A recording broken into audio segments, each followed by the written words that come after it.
દર્શક મિત્રો, સ્વાગત છે તમારું. હું રાશિ સૈયદ આજે લઈને આવ્યો છું સ્વતંત્રતા મળ્યા પછી ભારત કેવું હતું, શું શું બદલાવ થયા એના વિશે આપણે અભ્યાસ કરીશું.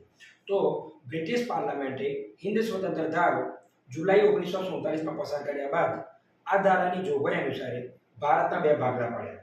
એક તો હતું ભારતીય સંઘ અને બીજું હતું પાકિસ્તાન સંઘ. અને પરીક્ષામાં પૂછાય છે કે ભારત અને પાકિસ્તાનના ભાગલા પાડવા માટે કોણ જવાબદાર છે? તો યાદ રાખજો, ભારતના ભાગલા પાડવા માટે માઉન્ટ બેટન યોજના જવાબદાર છે. દેશ સમક્ષ એ સમયે ભાગલા તો પડી ગયા, પરંતુ બે પ્રશ્નો હતા. હવે બે પ્રશ્નો કયા કયા હતા?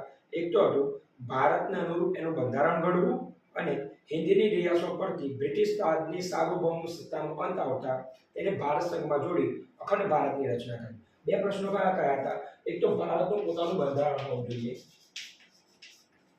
અને બીજો પ્રશ્ન હતો ભારતમાં જે અલગ અલગ નાના નાના રજવાડા હતા તેમને ભેગા કરી અને એક અખંડ ભારતની રચના કરવાની હતી. તો આ સમયે એ વખતે દેશી રાજ્યો અને રિયાસતોની સંખ્યા 562 હતી.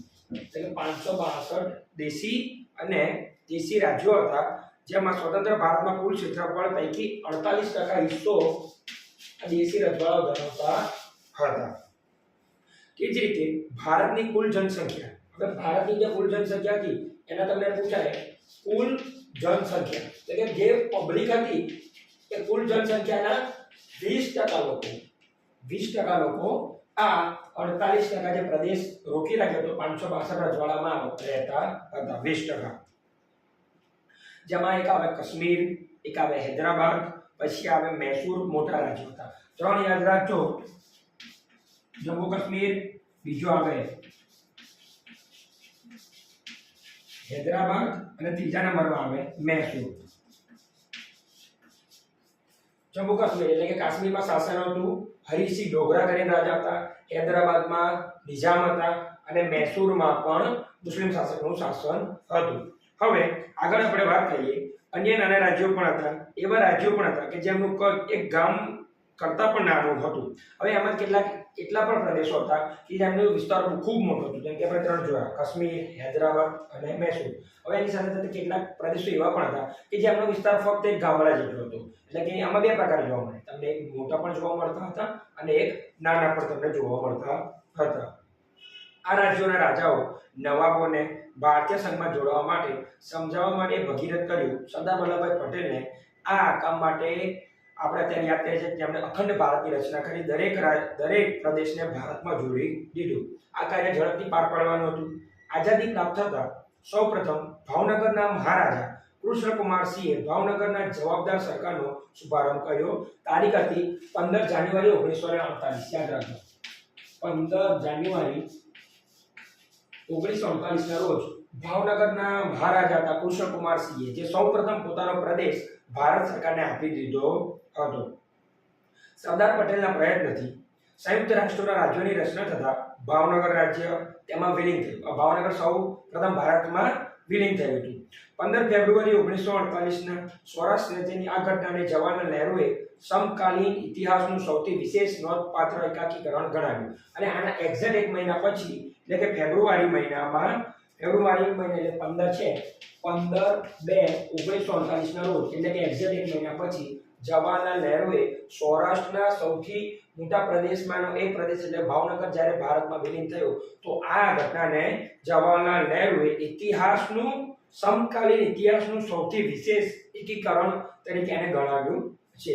સ્વતંત્રતા મેળવ્યા બાદ તાત્કાલિક નાયબ વડાપ્રધાન અને ગૃહપ્રધાન સરદાર વલ્લભભાઈ પટેલે દેશી રાજાઓને અપીલ કરી કે તેમના શાસન હેઠળની પ્રજા અને ભારતીય સંઘના હિતમાં તેઓ પોતાના રાજ્યોને સ્વેચ્છાએ ભારતીય સંઘમાં જોડાવા સંમતિ આપી.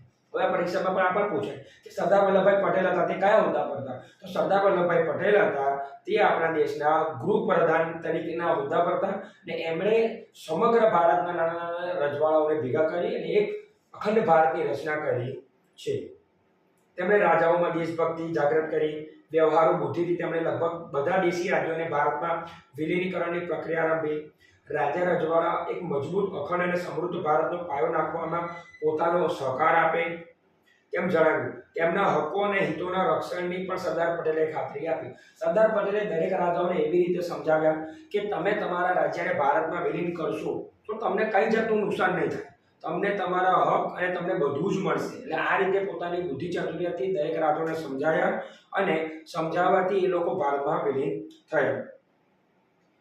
સરદાર પટેલ અને તેમના સચિવ હતા વીપી મેનન. યાદ રાખજો, આ નામ બહુ યાદ રાખવા જેવું કે સરદાર પટેલના સચિવ હતા. યાદ રાખજો, સચિવ નામ છે વીપી મેનન. વીપી મેનન સરદાર પટેલના સચિવ છે. વીપી મેનનની સહાયથી જોડાણ ખત અને જેસેથેનો કરાર મુસદ્દો તૈયાર કરવામાં આવ્યો. તેને સંબંધિત પ્રધાનો અને રાજાઓની સંયુક્ત સમિતિએ તેને આખરી સ્વરૂપ આપ્યું.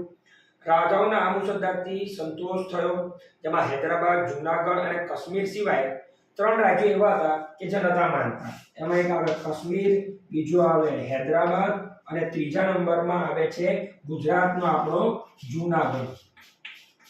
આ 3 રાજ્યો આમાં જોડવા માંગતા નહોતા. એટલે કે 562 માંથી 3 રાજ્યો એવા હતા જે જોડવા માંગતા નહોતા. એટલે કે કેટલા રાજ્યો જોડવા માટે તૈયાર થઈ ગયા હતા? તો 559 જે રાજ્યો હતા, મતલબ નાના નાના દેશી રજવાડાઓ હતા, જેને આપણે રાજ્યો કહીએ, એ લોકો જોડવા માટે તૈયાર થઈ ગયા હતા અને ભારતીય સંઘમાં પોતાના રાજ્યને વિલીન કરી દીધું. એટલે કે 559 દેશી રજવાડાએ પોતાને ભારતીય સંઘમાં વિલીન કરી દીધું. ફક્ત 3 જ એવા રાજ્યો હતા કે જેમણે ભારતમાં વિલીન થવાનું સ્વીકાર્યું નહીં. જેમાંથી એક હતું કાશ્મીર, બીજો આવે હૈદરાબાદ અને ત્રીજો આવે જૂનાગઢ. જેમાં હૈદરાબાદ અને જૂનાગઢમાં મુસ્લિમ શાસકો શાસન કરતા હતા, જ્યારે કાશ્મીરમાં એક હિન્દુ શાસકનું નામ છે હરિસિંહ ડોગરાનું શાસન હતું. Thank you for watching.